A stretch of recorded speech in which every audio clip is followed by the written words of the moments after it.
Assalamualaikum warahmatullahi wabarakatuh. Pada kesempatan ini saya akan mempresentasikan penelitian saya yang berjudul Segmentasi Kabupaten atau Kota di Provinsi Aceh berdasarkan indikator sosial ekonomi menggunakan metode clustering. Penelitian ini bertujuan untuk mengelompokkan wilayah di Provinsi Aceh berdasarkan kondisi sosial ekonominya menggunakan pendekatan data mining. Dengan saya Akta Balkis, NPM 230810801043. Baik, pembangunan sosial ekonomi merupakan indikator penting untuk melihat tingkat kesejahteraan masyarakat. Di Provinsi Aceh, kondisi ekonomi antar kabupaten dan kota tidak merata, yang dapat dilihat dari perbedaan IPM, tingkat kemiskinan, pengangguran, dan PDRB per kapita berdasarkan data BPS. Nah, perbedaan ini menunjukkan ada kesenjangan pembangunan wilayah, sehingga dibutuhkan analisis berbasis data agar kebijakan yang diambil lebih tepat sasaran.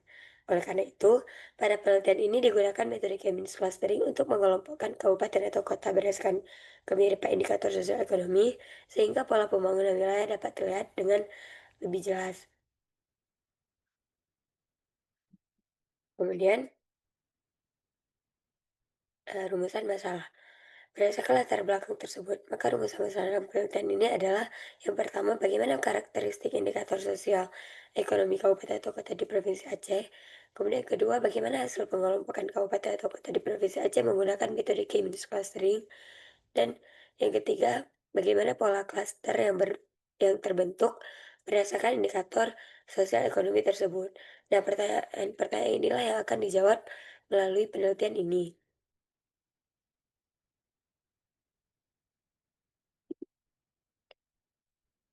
Nah, penelitian ini juga memiliki beberapa tujuan utama. Yang pertama, untuk mengetahui karakteristik indikator sosial ekonomi pada kabupaten dan kota di Provinsi Aceh, sehingga dapat diperoleh gambaran kondisi masing-masing wilayah. Kemudian yang kedua, menerapkan metode Keynes clustering untuk mengelompokkan kabupaten dan kota di Provinsi Aceh berdasarkan indikator sosial ekonomi yang digunakan. Kemudian yang terakhir, untuk mengidentifikasi pola pengelompokan wilayah berdasarkan tingkat kesamaan kondisi sosial ekonomi, sehingga wilayah dengan karakteristik yang mirip dapat dikelompokkan dalam satu klaster yang sama. Dengan adanya tujuan ini, penelitian diharapkan mampu memberikan pemetaan wilayah yang lebih terstruktur.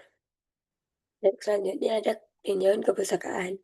Pertama ada data mining, merupakan proses untuk menemukan pola dan pengetahuan baru dari data berukuran besar dengan menggunakan metode statistik dan komputasi. Nah, dalam analisis wilayah, data mining juga digunakan untuk memahami perbedaan karakteristik sosial ekonomi antar daerah sebagai dasar perencanaan pembangunan. Kemudian indikator sosial ekonomi. Itu digunakan untuk menggambarkan tingkat kesejahteraan dan pembangunan suatu wilayah. Kemudian analisis clustering.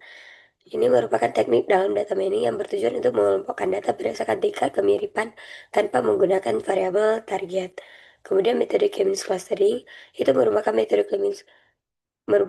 clustering non-hierarki yang mengelompokkan data berdasarkan kedekatan dengan pusat cluster atau sentroid. Kemudian metode penelitian. Itu sih.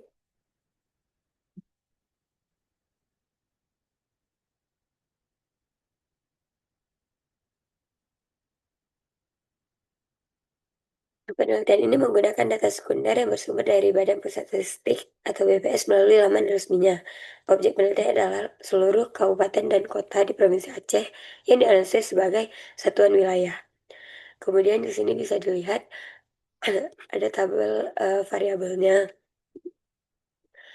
Kemudian tahapan analisis dalam penelitian ini dimulai dari pengumpulan data di indikator sosial ekonomi dari publikasi resmi BPS. Selanjutnya dilakukan analisis statistik deskriptif untuk melihat gambaran umum data. Kemudian dilakukan preprocessing data, setelah itu ditentukan jumlah klaster atau nilai K. Tahap terakhir adalah analisis dan interpretasi hasil clustering untuk mengidentifikasi kelompok wilayah dengan kondisi sosial ekonomi tinggi, sedang, dan juga rendah.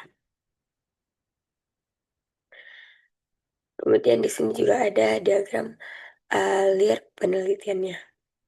Diagram L ini menunjukkan alur penelitian secara keseluruhan, mulai dari pengumpulan data, pre-processing, penentuan jumlah klaster, proses clustering menggunakan k-means, hingga analisis dan penelitian kesimpulan.